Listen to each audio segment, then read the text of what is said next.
ଚାଣକ୍ୟ ନୀତି ମଧ୍ୟରାଗ।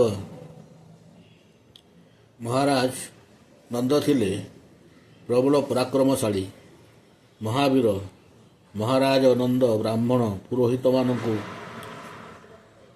ଦାନ ଦେଇ ନିଜକୁ ମହାଦାନୀ ବୋଲି ସାବ୍ୟସ୍ତ କରୁଥିଲେ। ଦିନକର କଥା, ମହାରାଜ ଦାନ ଦେବା ଆଗରୁ ପୁରୋହିତମାନେ ନିଜ ନିଜ ଆସ୍ଥାନ ଗ୍ରହଣ କରିଥାନ୍ତି।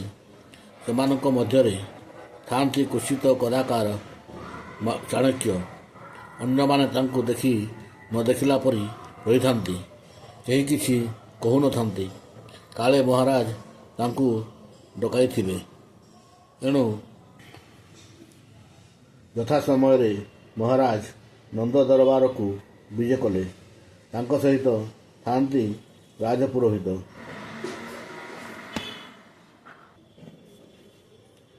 ମହାରାଜ ପୁରୋହିତମାନଙ୍କ ଆଡ଼କୁ ଦୃଷ୍ଟି ନିକ୍ଷେପ କରି ଚମକି ପଡ଼ିଲେ। ଚାଣକ୍ୟଙ୍କୁ ଦେଖି ପ୍ରଶ୍ନ କଲେ, ଏଇ ତ୍ରିପଣ୍ଡ କଳା କୁତ୍ସିତ ଲୋକଟି କିଏ? କିଏ ତାକୁ ଏଠାକୁ ଡକାଇଛି? ରାଜପୁରୋହିତ ବିନମ୍ରତାର ସହିତ କହିଲେ, ମହାରାଜା, ସେ ମହାପଣ୍ଡିତ ଚାଣକ୍ୟ ଅଟନ୍ତି, ପୁଣି ବ୍ରାହ୍ମଣ ମଧ୍ୟ।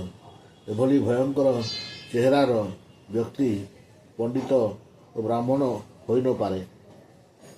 ଏହାକୁ ତୁରନ୍ତ ଏଠାରୁ ବାହାର କରିଦିଅ। ମୁଁ ତାର ମୁଖ ଦେଖିବାକୁ ଘୃଣା କରେ। ସେ ଯଦି ଆପେ ଚାଲି ନ ଯାଏ, ତେବେ ପ୍ରହରୀମାନଙ୍କୁ ଡାକି ତାକୁ ଧକ୍କା ଦେଇ ବାହାର କରିଦିଅ। ଏଭଳି ବ୍ରାହ୍ମଣକୁ ଦାନ ଦେବା ଅର୍ଥ ଦାନର ଅପମାନ କରିବା। ରାଗ ଜର୍ଜରିତ ହୋଇ ନିର୍ଦ୍ଦେଶ ଦେଲେ ମହାରାଜ ନନ୍ଦ। ମହାରାଜଙ୍କର କର୍କଶ ଗଳାର ନିର୍ଦ୍ଦେଶ ଶୁଣି ଚାଣକ୍ୟ ଆଉ ସ୍ଥିର ହୋଇ ବସି ରହିପାରିଲେ ନାହିଁ। କ୍ରୋଧରେ ତାଙ୍କ ଶରୀର କମ୍ପମାନ ହେଲା। ଆଖି ରକ୍ତବର୍ଣ୍ଣ ଧାରଣ କଲା। ସେ ଆସନ ପରିତ୍ୟାଗ କରି ମହାରାଜଙ୍କୁ ଲକ୍ଷ୍ୟ କରି କହିଲେ, ଆରେ ଅପରିଣାମଦର୍ଶୀ ଶୂଦ୍ର, ତୁମେ କ୍ଷମତା ଗର୍ବରେ ଅନ୍ଧ ହୋଇଯାଇଛ। ବ୍ରାହ୍ମଣ ଜାତିର ଅପମାନ କରିଛ। ପବିତ୍ର ଦାନର ଅବମାନନା କରିଛ। ନିମନ୍ତ୍ରିତ ଅତିଥି ଭଗବାନଙ୍କ ସ୍ୱରୂପ। ତୁମେ ଏ ନୀତିକୁ ଉଲ୍ଲଙ୍ଘନ କରିଛ। ଏହାଦ୍ୱାରା ତୁମେ ନିଜେ ନିଜର ସର୍ବନାଶକୁ ଆହ୍ୱାନ କରିଛ।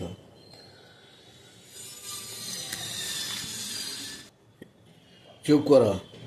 ଜାଣିଛୁ ତୁ କାହା ସାମ୍ନାରେ କଥା କହୁଛୁ? ମୁଁ ସମ୍ରାଟ ନନ୍ଦପାଳ ସିଂ। ମୋ ସାମ୍ନାରେ ଜବାବ ଦେବାର ଦଣ୍ଡ ମୃତ୍ୟୁ। ବ୍ରାହ୍ମଣ ବୋଲି ତୋତେ ଛାଡ଼ି ଦେଇଛି।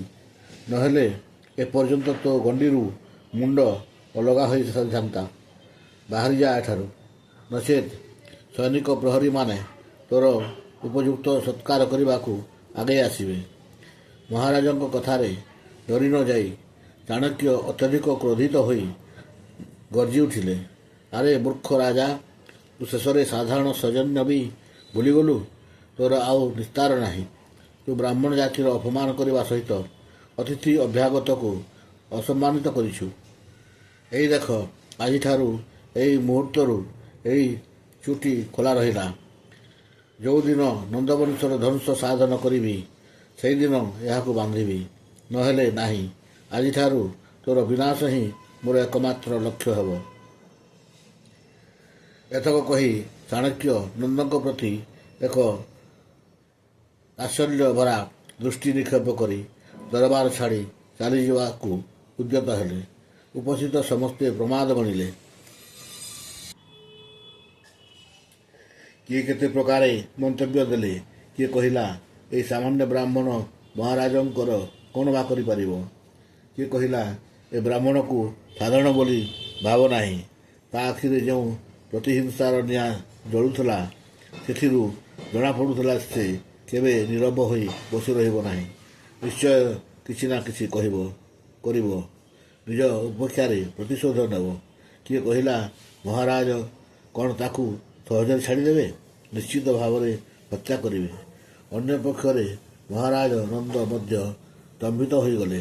ସାମାନ୍ୟ ଜଣେ କୁତ୍ସିତ ବ୍ରାହ୍ମଣର ଏତେ ସ୍ପର୍ଦ୍ଧା। ମନେ ପଡ଼ିଗଲା ତାଙ୍କର ମହାବଳୀ ପରଶୁରାମଙ୍କ କଥା, ଯିଏକି ସୃଷ୍ଟିକୁ ବାର ବାର ନିକ୍ଷତ୍ରିୟ କରିଥିଲେ। ସର୍ବଦା ପ୍ରତିହିଂସା ପ୍ରତିଶୋଧର ନିଆଁରେ ଜଳୁଥିଲେ। ତେବେ କ'ଣ ନା ସେ ତାକୁ ସେ ସୁଯୋଗ ଦେବେ ନାହିଁ? କିଏ କେଉଁଠି ଅଛ? ରକ୍ଷୀ, ପ୍ରହରୀ, ସୈନିକ, ସେ ବ୍ରାହ୍ମଣକୁ ଧରି ଆଣ। ମୁଁ ତାକୁ ନିଜ ହାତରେ ଉଚିତ ଦଣ୍ଡ ଦେବି।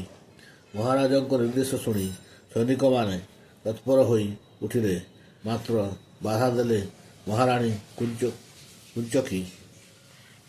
ମହାରାଜ, ସୈନିକମାନଙ୍କୁ ରୋକନ୍ତୁ। ସ୍ତ୍ରୀ, ବାଳକ ଏବଂ ବ୍ରାହ୍ମଣଙ୍କ ଉପରେ ଅତ୍ୟାଚାର କରିବା ବିରୋଚିତ ନୁହେଁ। ମହାରାଜ ନିଜର ଭୁଲ ବୁଝିପାରିଲେ। ନୀରବରେ ଦରବାର ଛାଡ଼ି ଉଠିଗଲେ। ତାଙ୍କର ଅନୁଗମନ କଲେ ମହାରାଣୀ କୁଞ୍ଚକୀ।